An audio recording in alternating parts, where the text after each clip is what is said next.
저희 코로나19 관련해서요, 전문가 모시고 바로 이어지는 인터뷰에서 이 내용도 함께 들여다보려고 합니다. 코로나19 관련 소식은 오늘 천은미 이대 목동병원 호흡기내과 교수와 함께 다뤄보도록 하겠습니다. 교수님 어서 오세요. 안녕하세요. 예, 저희 일단 이 내용부터 먼저 다뤄봐야 될 것 같아요. 법무부 차관이 그간 있었던 일에 대해서 송구하다며 머리를 숙였고, 근데 사실 문제점이라는 것은 기존에 많이 보도가 됐고 많이 알려졌습니다. 근데 향후 이제 어떻게 할 것인가가 가장 중요한 것 같아요. 이제 들어보니까 1월 13일까지, 그러니까 내년입니다. 2021년 1월 13일까지 2주간 전 교정시설에 대해 사회적 거리두기 3단계로 격상을 시켜서 아무튼 뭐 접촉도 최소화시키고 그동안 좀 밀집돼 있던 그런 상황을 타개하기 위해서 뭐 이송 같은 것도 좀 늘린다는 계획을 갖고 있는 것 같아요. 일단 전반적으로 어떻게 좀 평가를 하고 계세요? 어떻게 들으셨습니까? 네, 조금 늦었죠. 예, 많이 늦었긴 하지만 이제 전체적인 다른 이런 구치소나 교도소에 대해서 전반적으로 이제 전수 검사도 시행을 하고 예. 신입 수용자에 대해서도 초기 검사와 격리 해제 전의 검사 그리고 격리 기간도 더 3주로 늘리는 거 그리고 이제 아주 경증이거나 그런 사람들에 대해서는 가석방이라든지 이런 걸 통해서 밀집도를 조금 줄이겠다는 그런 정책도 발표를 하셨고요. 예.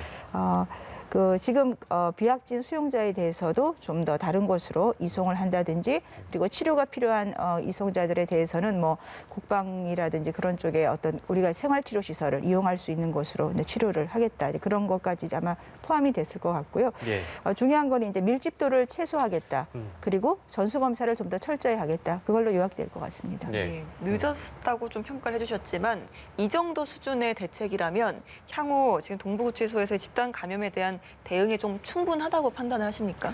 뭐 모든 게 충분한 건 없겠죠. 네. 그렇지만 이 정도의 그런 것은 초기부터 시행이 됐어야 되는 거고 예. 가장 이번 사건에서 저는 조금 의아했던 게 마스크 지급이 안 됐다는 거. 예. 예, 가장 초등 방역인데 그러한 점이 다른 곳에서도 아마 있지 않을까.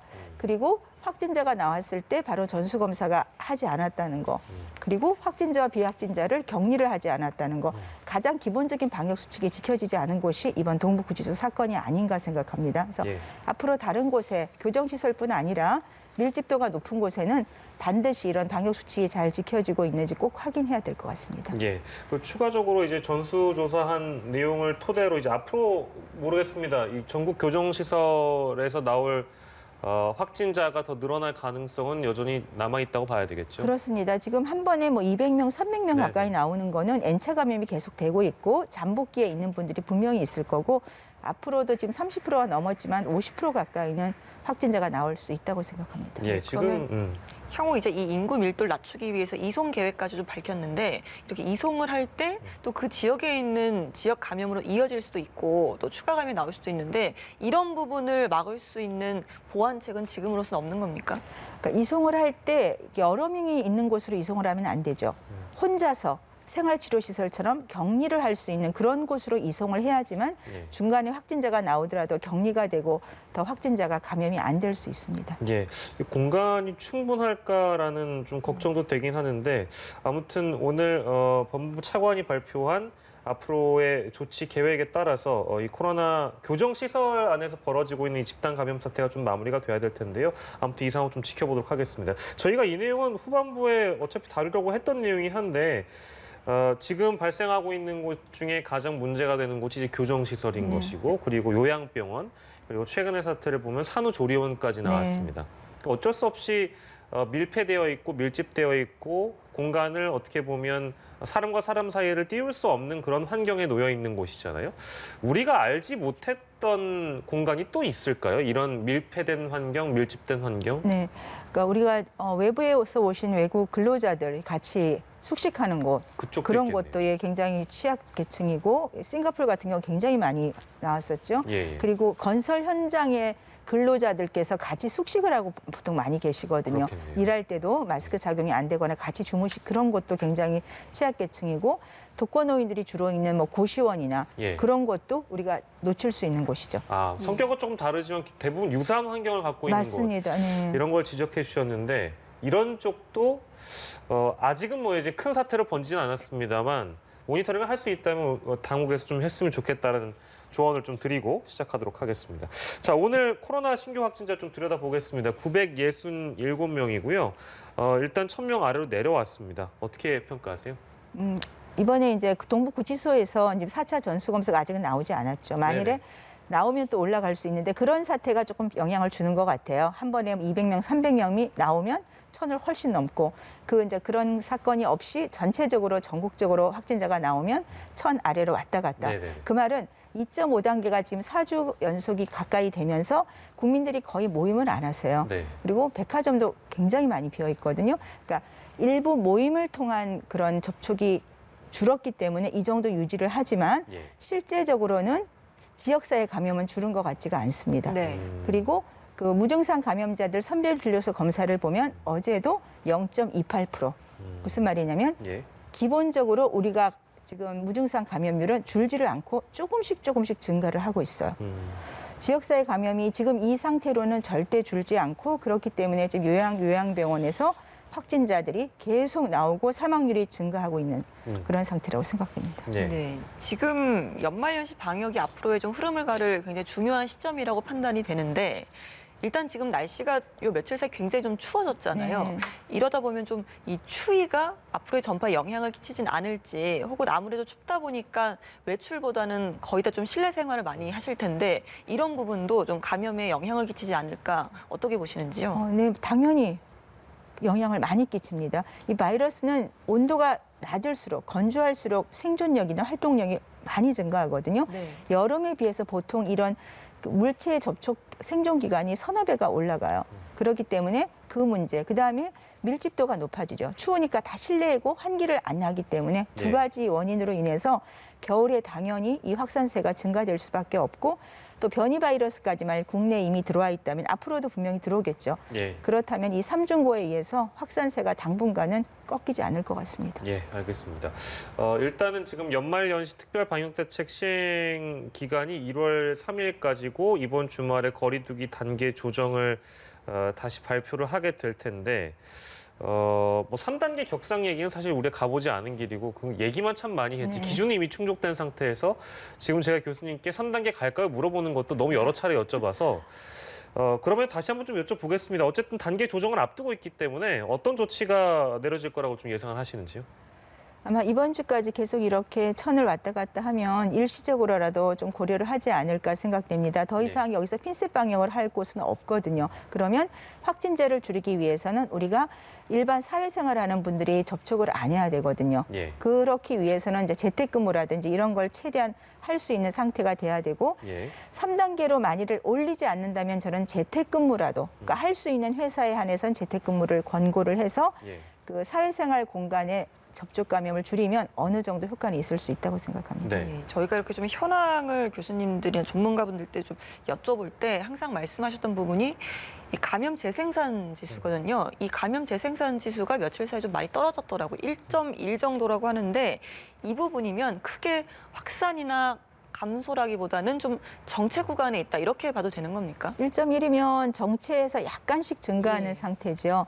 근데 그렇게 되면 우리 국민들도 너무 피로감도 심하지만 경제적으로도 문제가 되고 의료에서도 계속 확진자가 발생을 하게 되면 못 받쳐줍니다. 이걸 1 이하로 반드시 떨어뜨려야 되기 때문에 네. 뭔가 지금 다른 방역 대책이 필요하다고 생각합니다. 예, 그 단계를 조정함에 있어서 이제 여러 가지 변수들이 있지 않겠습니까? 특히 이제 1월 3일 이후에 우리 코로나19의 상황이 어떻게 달라질 것인가? 나빠지든 좋아지든 간에요. 근데 이제 그 중에 꼽고 있는 것이 아까 잠깐 언급하셨습니다만 변이 바이러스가 어떤 영향을 주느냐도 있을 것이고 지금 방금 조선 앵커가 언급한 재생산 지수와 관련된 부분이 있을 것이고요. 물론 이제 날씨도 변수가 될 수도 있을 것이고요. 전반적으로 짚어주신다면 단계 조정에 미치는 가장 큰 변수는 어떤 게 될 거라고 좀 전망을 하세요? 우선은 확진자 수, 확진자 수. 예, 그리고 요양병원처럼 중환자가 얼마나 발생하는지. 그것도 중요하겠죠. 네, 그 두 가지인데 지금 그 두 가지는 저는 크게 호전이 지금 상태로는 안 되고 있기 때문에 예. 재생산 지수도 중요하지만 저는 요양병원과 같은 취약계층에서의 사망자가 계속 나온다면 예. 그것이 가장 중요한 문제고 그 예. 문제를 해결을 해야지 된다고 생각합니다. 예. 그렇기 위해서는 단계 격상이나 단계 격상이 아니라면 다른 또 방역 대책이 나와야 될 것 꾸준히 같습니다. 이제 이런 상황이라면 천 교수께서는 3단계로 가는 게 사실 좋은데 그런 결정을 하지 못하고 있는 거에 대해서 사실 답답함을 호소한 바 있으셨잖아요. 네. 그런 측면에서 봤을 때 여전히 이번 주말에 만약에 발표를 한다면 3단계로 가는 게 여전히 좋다고 좀 생각하십니까? 3단계도 사실은 조금 시기적으로는 효과가 떨어질 때예요. 이미 많이 늦었다고 평가하시고. 그래서 3단계로 계속 못 가는 상태고 또 3단계 올라가면 더 많은 자영업자들이 이제 어렵다고 얘기를 하시기 때문에 네네. 저는 아까 말씀드린 대로 일반적인 직장 생활을 저는 차단하는 것이 그나마 효과가 있을 것이다. 왜냐하면 그분들은 점심 때 식사를 꼭 같이 하시게 되고 그러네요. 직장에서 모여서 얘기도 해야 되고 그러다 보면 자연스럽게 접촉 감염이 일어나실 수가 있거든요. 그래서 그런 걸 가능한 한 집에서 좀 한 1, 2주라도 예. 하게 되면 감염 재생산 수주가 좀 떨어지지 않을까. 재택근무 더 늘려야 된다는 말씀이신 것 같아요. 네, 맞습니다. 교수님께서는 지금 이제 발생 속도에 비해서 그 역학조사라든지 대처가 조금씩 늦다라는 것을 매번 지적을 하고 네. 계시잖아요. 좀 일각에서는 저희가 뭐 앞서 동부구치소 이야기도 했습니다만 동부구치소를 뭐 요양시설이라든지 이런 곳을 비롯한 고위험시설들 아까 말씀하신 그런 산밀의 특성을 갖고 있는 지역을 미리 좀 핀셋 방역을 해서 선제적으로 좀 검사를 하고 조치를 하고 이런 것도 필요하다는 의견들이 계속해서 제기가 되고 있거든요. 여기에 대해서는 동의를 좀 하시는지요? 그건 핀셋 방역이 아니라 일반적인 방역이죠. 제가 여러 번 부탁드렸던 게 요양원, 요양병원, 재활병원, 그다음에 교도소도 여러 번 말씀을 드렸고 이런 곳은 밀폐 공간이고 중증 환자가 나올 수 있기 때문에 선제적으로 주기적으로 자주 검사를 해야 된다고 말씀을 네. 드렸어요. 그런데 이거는 확진자가 늘게 되면 그쪽에는 감염이 될 수밖에 없습니다. 그래서 첫 번째로 확진자 수를 줄여야 되기 때문에 기본 방역, 단계 거리두기 이런 게 굉장히 중요한 거고요. 그다음에 말씀드린 그런 핀셋 방역을 하기 위해서는 가장 기본적인 게 검사예요. 전수 검사를 주기적으로 하게 하는 거고 예. 그러기 위해서는 PCR 검사를 전국의 그 많은 지역을 다 할 수가 없기 때문에 예. 정부에서는 정부대로 최대한 역량을 동원해서 하고 제가 신속항원 검사도 효과가 좋은 걸로 할 수 있게 정부에서 그 키트를 제공을 해주면 좋겠다. 네, 그 말씀을 드리고 있습니다. 예, 알겠습니다. 자, 그리고 요양병원 상황 저희가 짚겠습니다. 지금 긴급대응팀이 현장에 파견이 돼 있는 상황이라고 저희가 듣고 있는데 긴급대응팀이 현장에서 집중적으로 좀 점검을 해야 되는 부분이 있다면 어떤 걸 점검을 해야 될까요? 네, 긴급대응팀은 주로 이제 공무원분들께서 아마 투입이 되시는 것 같아요. 이제 그 요양병원 같은 데 가셔서 어디로 이송을 해야 되는지 그리고 어느 정도의 치료가 필요한지 이제 그런 거를 파악을 하시는 건데 실제적으로 그 요양병원 안에서 치료는 거의 불가능하거든요. 네. 그렇기 때문에 현장 긴급 대응팀이 동원이 되더라도 저는 의료적인 면에서는 크게 도움이 될 것 같지는 않다. 단지 그 상태를 파악을 하고 어떻게 할지에 대한 계획은 세울 수 있겠지만 그 세워진 계획이 실행이 되려면 의료진이나 병상이 있어야 되거든요. 예. 그 문제가 먼저 선행이 돼야 된다고 생각합니다. 네. 병상이 좀 먼저 병상 문제가 선행이 돼야 한다고 하는데 방역 당국에서 현재 중증 환자 치료제로 사용하고 있는 렘데시비르를 이제 요청하는 요양병원에 공급해 줄 수 있다라고 밝혔습니다. 요양병원 중에도 요양시설 중에도 병원이 또 아닌 곳들이 있잖아요. 이런 곳에도 가능한 건지 궁금하네요. 요양원이나 이런 의료진이 없는 곳엔 쓸 수 없습니다. 그건 예. 전문 의약품이고요. 렘데시비르는 아무 때나 쓰는 약이 아니고 네. 환자가 산소가 필요할 정도가 딱 됐을 때 쓰는 게 가장 효과적이에요. 기계 호흡을 한다든지 산소가 필요 없는 경우는 효과가 없습니다. 그렇기 때문에 요양병원에서 계시는 의료진이 그걸 파악하기도 힘들고요. 그 상태를.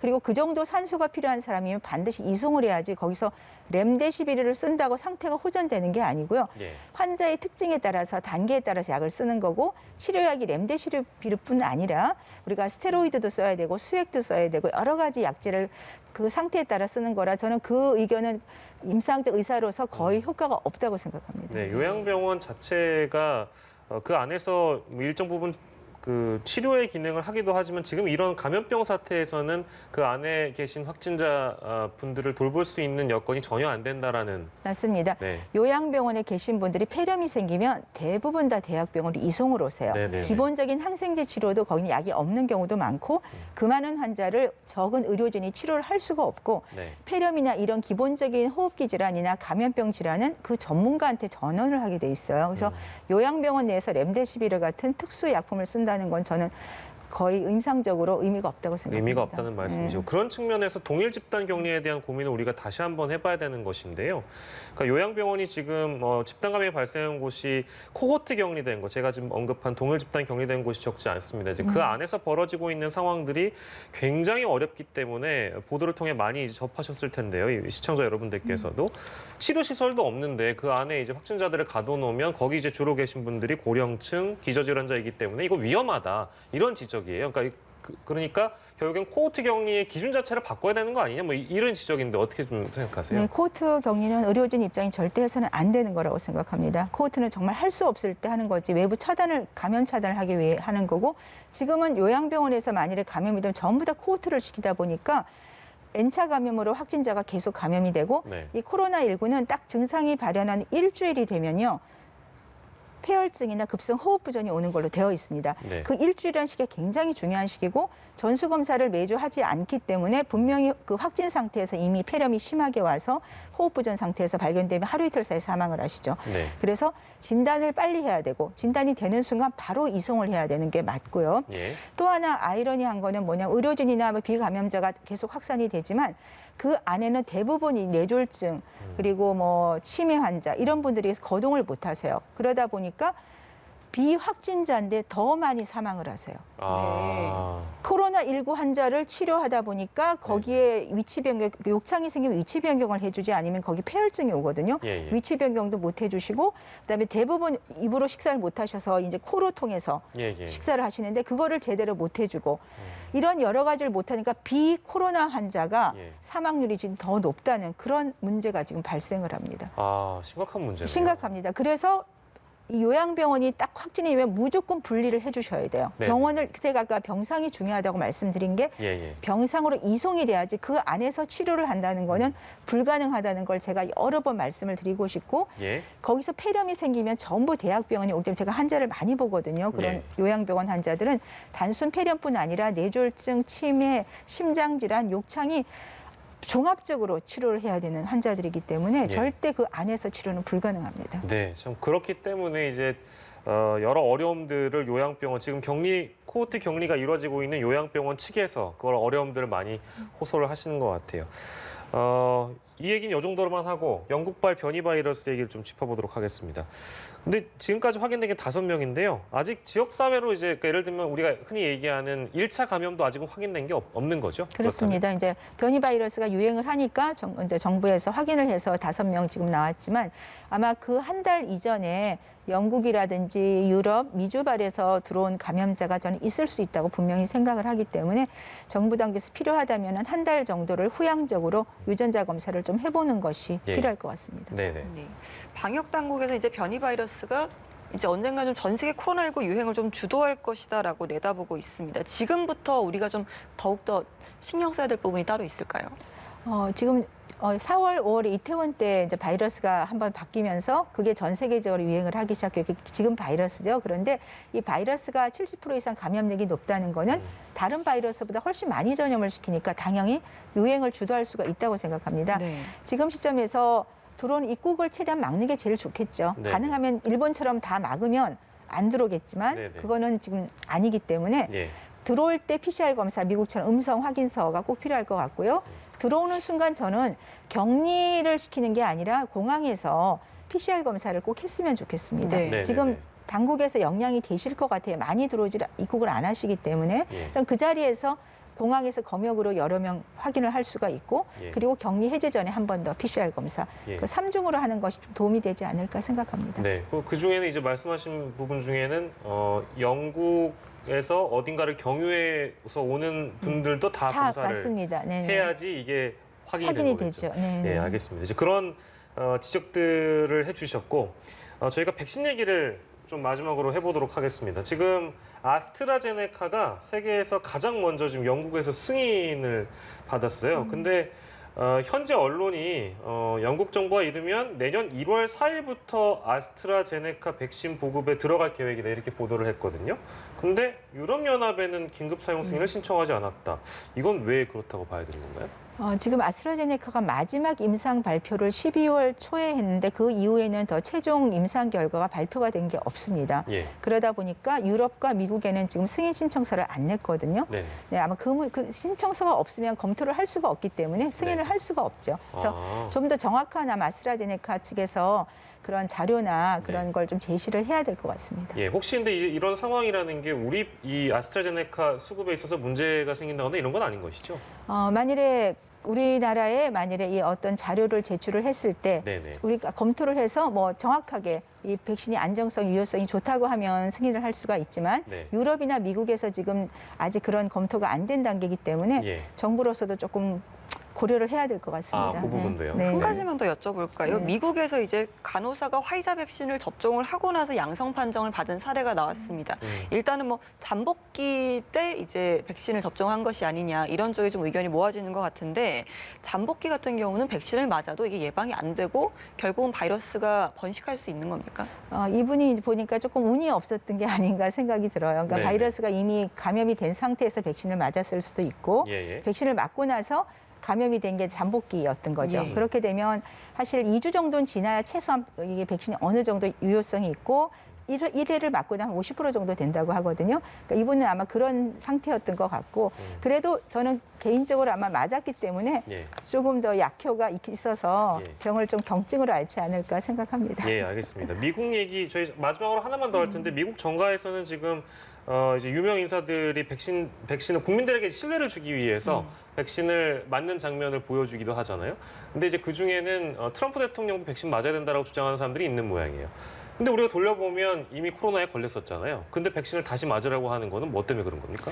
우리가 이제 그 바이러스를 알았기 때문에 대부분 이제 일부 면역은 갖고 있는데 네네. 그 연구 결과를 보면 백신을 맞았을 때 항체 효과가 바이러스를 앓은 경우보다 더 높게 나옵니다. 아마 그래요? 그래서 좀 더 좋은 효과를 위해서 대통령이기 때문에 예. 맞는 것을 권장하는 게 아닌가 생각합니다. 네, 알겠습니다. 거기까지만 저희가 듣도록 하죠. 오늘 코로나19 상황은요.